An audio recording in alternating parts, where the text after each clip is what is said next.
MDH ಚನ masala. ಈಗ ಕಡಲೆ ಇರಲಿ, ಹಲಸಂದೆ ಬೀಜ, ಕಪ್ಪು ಕಡಲೆ ಅಥವಾ ಬಿಳಿ ಕಡಲೆ, ಎಲ್ಲವೂ ಸ್ವಾದಿಷ್ಟವಾಗುತ್ತೆ. MDH. ಪಾಕಿಸ್ತಾನದ 5 ಏರ್ ಬೇಸ್ಗಳನ್ನು ಧ್ವಂಸ ಮಾಡಿದೀವಿ. Very important. 5 ಏರ್ ಬೇಸ್ಗಳು ಧ್ವಂಸಗೊಂಡಿವೆ. ಪಾಕಿಸ್ತಾನದ 2 ರಡಾರ್ ಬೇಸ್ಗಳನ್ನ ಪುಡಿ ಪುಡಿ ಮಾಡಿದ್ದೀವಿ. ಅದ್ಭುತ. ಪಾಕಿಸ್ತಾನದ 5 ಏರ್ ಬೇಸ್ಗಳು ಪಾಕಿಸ್ತಾನದ್ದು ತುಂಡು ತುಂಡಾಗಿವೆ ಅಂತ ಲೆಕ್ಕ ಹಾಕೊಳ್ಳಿ. ಇನ್ನು ಪಾಕಿಸ್ತಾನದ 2 ರಡಾರ್ ಬೇಸ್ಗಳು ಪುಡಿಗಟ್ಟಿದ್ದಾವೆ, ಪುಡಿಯಾಗಿವೆ ಭಾರತದ ದಾಳಿನಲ್ಲಿ. ಅಂದರೆ ಇನ್ನೆಷ್ಟರ ಮಟ್ಟಿಗೆ ಇವರು ನಮ್ಮ ವಿಮಾನಗಳನ್ನು, ನಮ್ಮ ಶಸ್ತ್ರಗಳನ್ನು ಅವರದನ್ನು ಚೇಸ್ ಮಾಡಲಿಕ್ಕೆ ಸಾಧ್ಯ. ಚಕ್ಲಾಲಾ ಏರ್ಬೇಸ್, ಪಾಕಿಸ್ತಾನದ ಚಕ್ಲಾಲಾ ಏರ್ಬೇಸ್, ಶೋರ್ಕೋಟ್ನ ರಫೀಕಿ ಏರ್ಬೇಸ್ ಸಂಪೂರ್ಣ ಧ್ವಂಸ.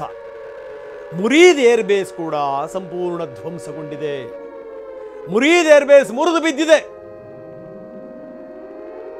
ಇದು ಭಾರತದ ಶಕ್ತಿ, ಇದು ಭಾರತದ ತಾಕತ್ತು. ಚಕ್ಲಾಲಾ ಏರ್ಬೇಸ್ ಚಕಣ ಚೂರಾಗಿದೆ. ಚಕ್ಲಾಲಾ ಏರ್ಬೇಸ್, ನೂರ್ ಖಾನ್ ವಾಯುನೆಲೆ, ಮುರೀದ್, ಚಕ್ವಾಲ್, ಶೋರ್ಕೋಟ್, ರಾವಲ್ಪಿಂಡಿ, ಎಲ್ಲೆಲ್ಲಿ ದಾಳಿ ಆಗಿಲ್ಲ ಹೇಳಿ. ರಾವಲ್ಪಿಂಡಿ ಒಂದು ಲೆಕ್ಕದಲ್ಲಿ ಏನು ಅಂತಂದ್ರೆ ಅದು ನರನಾಡಿಗಳು.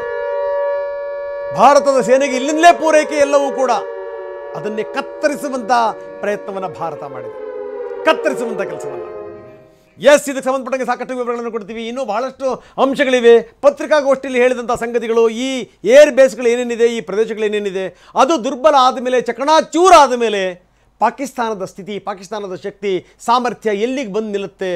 ಈಗಲೇ ಕೈನಲ್ಲಿ ಕಠೋರಿ, ಭಿಕ್ಷಾಂದೇಹಿ ಅಂತ ಕೇಳುವಂಥ ಪಾಕಿಸ್ತಾನ ಮುಂದಿನ ದಿನಗಳಲ್ಲಿ ಏನಾಗಬಹುದು. ಈಗಾಗಲೇ ಹೆಂಗೋ ಒಂದು ಇನ್ಸ್ಟಾಲ್ಮೆಂಟ್ ನಿನ್ನೆ ಬಿಡುಗಡೆ ಮಾಡ್ತೀವಿ ಅನ್ನುವಂಥ ಮಾತನ್ನು ವರ್ಲ್ಡ್ ಬ್ಯಾಂಕ್ ಹೇಳ್ತು, IMF ಹೇಳ್ತು. ಅದಾದ ಮೇಲೆ ಮುಂದಿನ ಗತಿ ಏನು ಪಾಕಿಸ್ತಾನದ್ದು? ದೆಹಲಿಯಲ್ಲಿ ವಿಂಗ್ ಕಮಾಂಡರ್ ವ್ಯೋಮಿಕಾ ಸಿಂಗ್ ಮತ್ತು ಕರ್ನಲ್ ಸೋಫಿಯಾ ಖುರೇಶಿ ಪತ್ರಿಕಾಗೋಷ್ಠಿಯನ್ನು ಮಾಡಿದರು. ಅದರ ವಿವರಗಳನ್ನು ಕೊಡ್ತಾ ಇದ್ರು. ಪಂಜಾಬ್ನ ಏರ್ ಬೇಸ್ ಮೇಲೆ ದಾಳಿಗೆ ಪಾಕ್ ಪ್ರಯತ್ನ ಪಟ್ಟಿದೆ. ಮಧ್ಯರಾತ್ರಿ 1:40 ಸುಮಾರಿಗೆ ಪಾಕ್ ಸೇನೆ ದಾಳಿಗೆ ಪ್ರಯತ್ನ ಪಡ್ತು. ಅದೆಲ್ಲ ದಾಳಿಗಳನ್ನು ಭಾರತ ಸೇನೆ ವಿಫಲಗೊಳಿಸಿದೆ. ವಿಂಗ್ ಕಮಾಂಡರ್ ವ್ಯೋಮಿಕಾ ಸಿಂಗ್ ಹೇಳಿದಂಥ ಮಾತು, ಪಾಕಿಸ್ತಾನದ ಡ್ರೋನ್ಗಳು, ಮಿಸೈಲ್ಗಳನ್ನು ನಾವು ಹೊಡೆದುರುಳಿಸಿದ್ದೀವಿ. ಆದರೂ ಕೂಡ ಪಾಕಿಸ್ತಾನ ಸುಳ್ಳು ಸುದ್ದಿಯನ್ನು ಹರಡೋ ನಿಟ್ಟಿನಲ್ಲಿ ನಿರಂತರವಾದಂಥ ಪ್ರಯತ್ನಗಳನ್ನು ಮಾಡ್ತಾ ಇದೆ. ನಾವು ಏರ್ ಬೇಸ್ಗಳನ್ನು ಹೊಡೆದಿದ್ದೀವಿ, ನಾವು ವಿಮಾನಗಳನ್ನು ಹೊಡೆದಿದ್ದೀವಿ, ನಾವು ಈ ರೀತಿ ಮಿಸೈಲ್ಗಳನ್ನ ಹೊಡೆದಿದ್ದೀವಿ ಎನ್ನುವಂಥ ಮಾತನ್ನು ಪಾಕಿಸ್ತಾನ ನಿರಂತರವಾಗಿ ಹೇಳ್ತಾ ಇದೆ. ಸುಳ್ಳು ಸುದ್ದಿಗಳನ್ನು ಹರಡಿಸುವಂಥ ನಿಟ್ಟಿನಲ್ಲಿ ಪಾಕಿಸ್ತಾನ ಪ್ರಯತ್ನವನ್ನು ಪಡ್ತಾ ಇದೆ. ಆದರೆ ಪಾಕಿಸ್ತಾನದ ಈ ಪ್ರಯತ್ನವನ್ನು ಎಲ್ಲ ಹಂತಗಳಲ್ಲಿ ನಾವು ವಿಫಲಗೊಳಿಸಿದ್ದೀವಿ ಅಂದಿದ್ದಾರೆ ವ್ಯೋಮಿಕಾ ಸಿಂಗ್.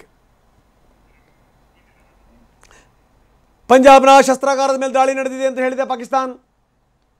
ಪಂಜಾಬಿನ ಶಸ್ತ್ರಾಗಾರದ ಮೇಲೆ ಸುಳ್ಳು ಸುದ್ದಿ ಯಾವ್ಯಾವ ರೀತಿ ಅಂತ. ಆದರೆ ಪಾಕಿಸ್ತಾನ ಇದ್ಯಾವುದನ್ನು ಕೂಡ ಮುಟ್ಟೋಕ್ಕೂ ಕೂಡ ಸಾಧ್ಯ ಆಗಿಲ್ಲ. ಪಠಾಣ್ಕೋಟ್ ಮೇಲೆ ದಾಳಿಯಾಗಿದೆ ಅನ್ನುವಂಥ ಮಾತನ್ನು ಹೇಳಿದೆ ಪಾಕಿಸ್ತಾನ. ಆದರೆ ಹತ್ತಿರ ಬರೋಕ್ಕೂ ಕೂಡ ಸಾಧ್ಯವಾಗಿಲ್ಲ. ಈ ರೀತಿ ಪ್ರಯತ್ನಗಳು ಏನೇನಿದೆ ಆ ಪ್ರಯತ್ನಗಳನ್ನು ಅಲ್ಲಲ್ಲೇ ವಿಫಲಗೊಳಿಸಲಾಗಿದೆ. ಪಾಕಿಸ್ತಾನದ ಡ್ರೋನ್ಗಳನ್ನು ಹೊಡೆದುರುಳಿಸಲಾಗಿದೆ, ಪಾಕಿಸ್ತಾನದ ಮಿಸೈಲ್ಗಳನ್ನು ಹೊಡೆದುರುಳಿಸಲಾಗಿದೆ. ನಮ್ಮದೇನು ನಮ್ಮ ಗರ್ವ, ನಮ್ಮ ಪ್ರೈಡ್ ಅಂತ ಹೇಳ್ತಾ ಇತ್ತಲ್ಲ, ಅಂಥ ಕ್ಷಿಪಣಿಗಳು ಕೂಡ ನೆಲಕ್ಕುರುಳಿವೆ. ಇದು ಭಾರತದ ಶಕ್ತಿ, ಇದು ಭಾರತದ ಸಾಮರ್ಥ್ಯ, ಇದು ನಮ್ಮ ಪ್ರೈಡ್ ಅಂತಂತಂದರೆ ಇದು. ಯಾಕಂದರೆ ಇಂಥ ಸಂದರ್ಭದಲ್ಲಿ ನಾನು ಯಾವಾಗಲೂ ಕೂಡ ಹೇಳ್ತಾ ಇರ್ತೀನಿ, ನಮ್ಮ ದೇಶದಲ್ಲಿ ಜಾತಿ, ಮತ, ಧರ್ಮ, ಪಂಗಡ, ಗಲಾಟೆ, ಗದ್ದಲ, ಗುದ್ದಾಟ ಇದ್ದೇ ಇರುತ್ತೆ. ಆದರೆ ದೇಶ ಅಂತ ಬಂದಂಥ ಸಂದರ್ಭದಲ್ಲಿ ಇಡೀ ಭಾರತೀಯರು, 140 ಕೋಟಿ ಭಾರತೀಯರು ಒಂದಾಗಿಬಿಡ್ತಾರೆ. ಭಾರತದ ಶಕ್ತಿ, ಸಾಮರ್ಥ್ಯ ಅಂತಂದರೆ ಅದು. ನೀವು ನೋಡಿ, ಮಂದಿರಗಳಲ್ಲಿ ಪ್ರಾರ್ಥನೆ, ಮಸೀದಿಗಳಲ್ಲಿ ಪ್ರಾರ್ಥನೆ, ಚರ್ಚ್ಗಳಲ್ಲಿ ಪ್ರಾರ್ಥನೆ, ಗುರುದ್ವಾರಗಳಲ್ಲಿ ಪ್ರಾರ್ಥನೆ, ಎಲ್ಲಿ ನೋಡಿದರಲ್ಲಿ ಪ್ರಾರ್ಥನೆ. ಇಡೀ ದೇಶ ಒಂದು ಅನ್ನುವಂಥ ಸಂದೇಶ ರವಾನಿಸುವಂಥ ಒಂದು ಮನೋಭಾವನೆ ಇದೆಯಲ್ಲ ಭಾರತೀಯರದು. That is great. ಪಾಕಿಸ್ತಾನದ ಸ್ಥಿತಿ ನೋಡಿ, ಒಳಗಿಂದೊಳಗೆ ದುರ್ಬಲ ಆಗ್ತಾ ಇದೆ. ಗೆದ್ದಲು ಹಿಡಿದಂಥ ಮರ. ವಾಹ್, ಯಾಕೆ ಈಗ ಬಂತ ಸ್ವಾದ? ಖಂಡಿತ ಈಗ ಬಂತು ಅಸಲಿ ಸ್ವಾದ. MDH chunky chaat masala life ಅಲ್ಲಿ ಅಸಲಿ ಸ್ವಾದ ತರುತ್ತೆ. ಅಸಲಿ ಮಸಾಲ, ಎಸ್ ಎಸ್ MDH.